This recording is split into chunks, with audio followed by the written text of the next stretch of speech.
Mon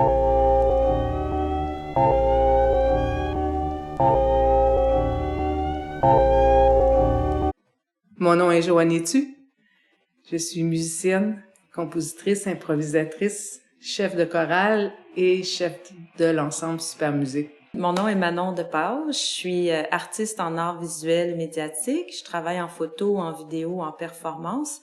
Et depuis plusieurs années, je fais plusieurs collaborations avec le milieu des arts vivants et de la musique.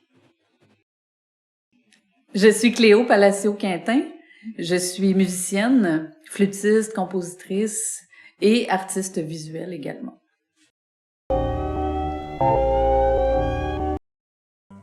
On vous présente l'album Sonne l'image avec l'ensemble Super Musique. C'est un album qui comprend 3 pièces dont la musique s'inspire de partitions graphiques animées. Alors, c'est 3 vidéos et puis les musiciens, les compositeurs, compositrices, non, c'est juste les compositrices, ont travaillé à partir des partitions graphiques animées. Alors, ça reste que c'est un album qui s'écoute sans voir les partitions animées, évidemment. Toute la musique est là, toute la musique est intéressante. Et puis, c'est comme n'importe quelle musique, on n'est pas obligé de lire la partition pour apprécier la musique. Alors, la musique se tient bien. L'album est très, très beau. C'est un enregistrement en concert. Et puis, le concert, toute la musique, elle se tient. Les 3 pièces, on dirait qu'il y a eu une magie. Il y a eu une magie de la part de l'ensemble Super Musique et une magie de la part des compositrices. On crée un univers cohérent. Et puis, ça fait plusieurs fois que je l'écoute depuis que l'album est disponible. Puis, je trouve vraiment que c'est un très, très bel album.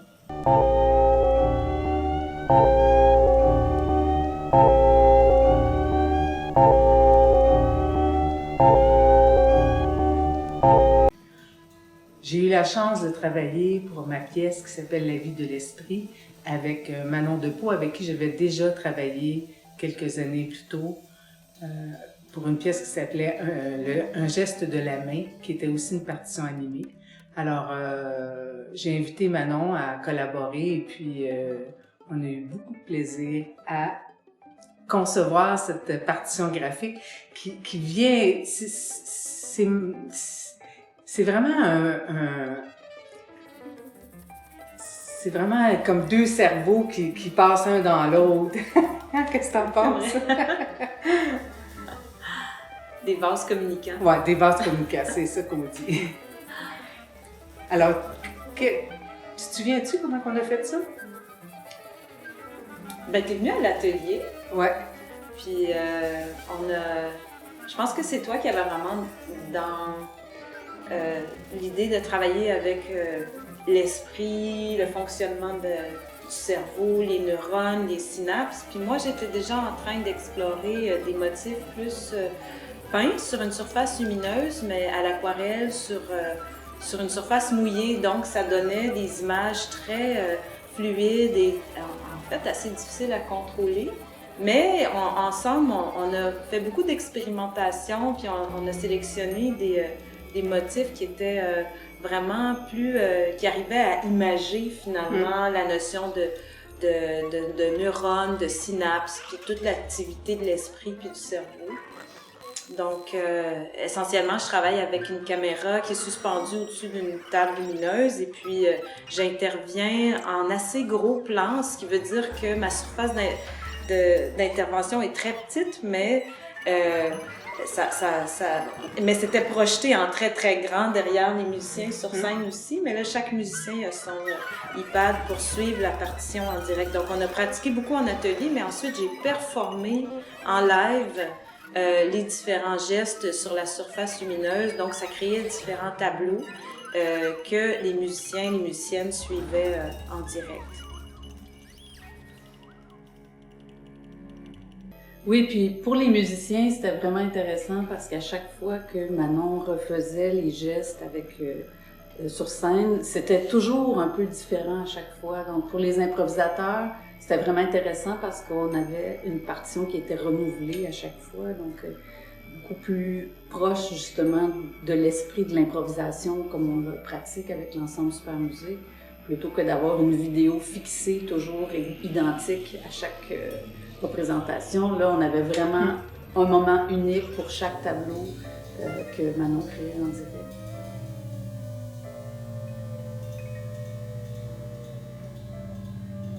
C'est venu avec avec les répétitions, avec qu'est-ce que les musiciens donnaient aussi. Des fois, tu peux avoir une idée, puis finalement, quand tu le demandes aux musiciens, c'est pas ça qui résonne, c'est pas ça que le groupe a goût de jouer. Alors, ça s'est fait en essai positif, négatif tout le long. Puis, comme pas longtemps avant le concert, j'ai dit, ben ça va être ça, là. C'était assez... c'est jouer avec le feu un peu, tout ça. Mais on a répété aussi, il y avait des répétitions où moi j'étais là. Oui. Donc ça a permis vraiment de consolider la pièce parce que j'ai pu vraiment explorer du visuel avec la musique en live. Ça, c'était vraiment magique. Non, mais c'était précieux, ça, comme expérience. Mais toi, comment ça s'est passé pour toi, vu que tu faisais aussi la vidéo et la conception de la pièce? Oui, ben moi, mon œuvre qui est au programme sur le disque aussi, qui s'appelle Révélation des pierres muettes.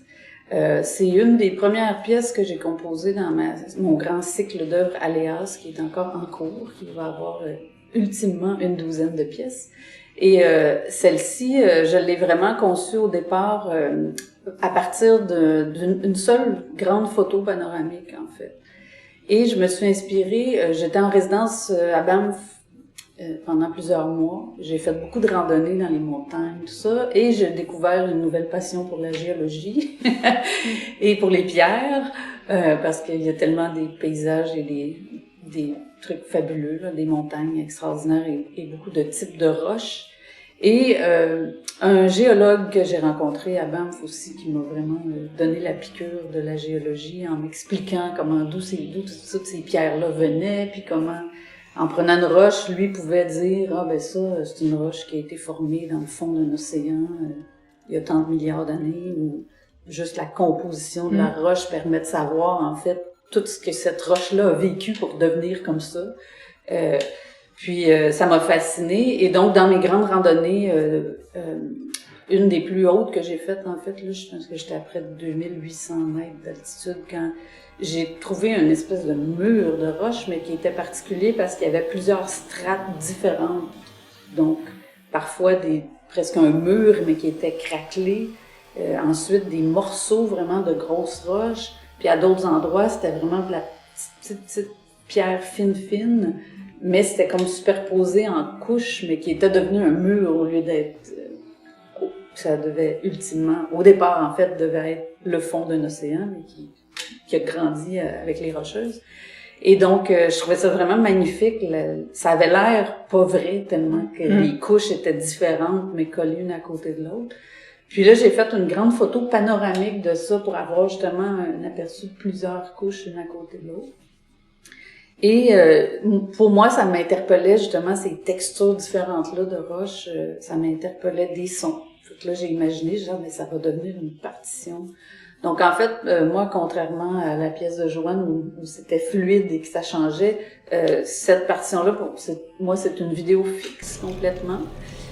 Puis qui est en fait un photomontage, parce que j'ai pris ma grande photo panoramique, j'ai découpé pour cacher les contours, et je l'ai renversée pour l'étirer encore plus longue, donc elle est en fait un peu en forme de miroir, la pièce, mais à partir d'une seule grande photo que j'ai assemblée, simplement. Donc c'est un paysage d'une certaine façon naturel, que j'ai juste transposé sous forme de photomontage, et donc la partition et le film que le public voyait est simplement cette longue photo panoramique qui défile, tout simplement, donc on voit défiler de gauche à droite. Et donc là, je demandais aux musiciens de jouer donc le son des pierres, comme si les pierres racontaient leur histoire, en fait. et en suivant ces différentes textures-là qui étaient très, très distinctes. Donc ça aussi, on a répété pour créer ensemble avec le groupe les différentes matières sonores qui correspondaient aux différents types de textures de roche qu'on avait dans la partition. Puis, il y avait un poème aussi. Oui, il y a aussi la poésie de Thierry Dimanche, qui est un collègue avec qui je travaille sur ma série Alliance. Et donc là, il y a un court poème que lui a écrit spécifiquement pour cette pièce-là. Il s'est inspiré justement de ces images-là, lui aussi, de la partition. Et donc, il y a un court poème qui est intégré et que les musiciens aussi récitent de façon déstructurée, aléatoire, juste en pigeant quelques mots. Ici et là, en répétant quelques-uns des mots du poème, mais qui est visible à l'écran, justement. Puis en complément de programme, on avait une troisième pièce, qui était une pièce composée par Viviane Houle, qui, elle, s'était associée à Pierre Hébert, grand cinéaste d'animation et de toutes sortes de choses. Et puis, c'était une pièce comme Cléo, dans le sens que c'était une partition qui était fixe. Dans le fond, il y avait juste la vie de l'esprit que la partition était élaborée en direct. Mais c'était aussi qui défilait, mais il y avait beaucoup de choses qui s'allumaient puis qui s'éteignaient ou qui apparaissaient puis qui disparaissaient. C'était plus une partition comme ça, tandis que la partition en Cléo était comme ça. Puis celle de la vie de l'esprit était très fragmentée. C'était tous des mouvements qui étaient très différents. Et puis, c'était juste des mots, la partition de Viviane Houle. C'était des mots que son père était devenu aphasique et puis était en grande souffrance, puis il pouvait plus parler. Et puis, il faisait juste écrire des mots. Je t'aime. C'était tout en anglais. C'était une pièce en anglais. Les mots étaient en anglais. Mais son père avait jamais beaucoup apprécié la direction musicale que Viviane prenait dans sa vie. Et puis, pendant ce processus-là, il en est venu à lui dire « Chante, s'il te plaît, chante. J'aime qu'est-ce que tu fais. » Puis ça a été comme une belle, une réconciliation. Puis, Viviane avait travaillé, c'est comme juste des mots, juste des phrases, tu te dis, voyons, qu'est-ce qu'on va faire avec ça au niveau de la musique? Elle avait écrit un thème qu'on pouvait jouer, puis elle avait décidé à chaque bout de phrase, il y en a beaucoup, hein, elle avait décidé c'était qui les musiciens qui jouaient. C'était ça sa forme. Puis finalement, les musiciens de l'ensemble Super Musique ont trouvé la façon qu'eux autres ils voulaient la jouer. Et puis, j'ai trouvé qu'on s'en était vraiment bien sorti avec ces mots qui apparaissaient à l'écran. Vraiment, ça a créé, c'est une belle musicalité. Puis l'harmonie est toujours là en filigrane. Ça, c'est beau dans la pièce. Oui, puis en fait, c'est ça, c'était très inspirant parce que tous les mots comme ça, c'était beaucoup, souvent là aussi des révélations émotives, souvent, ou des fois des trucs un peu, banals, j'ai soif, donne-moi de l'eau, ou des trucs comme ça, mais c'était tellement, justement, des trucs humains, comme de base, là. C'était touchant. C'était touchant. Oui, donc pour les musiciens, on était touchés par ça, puis ça nous a inspiré, je pense. Alors, ça sonne l'image.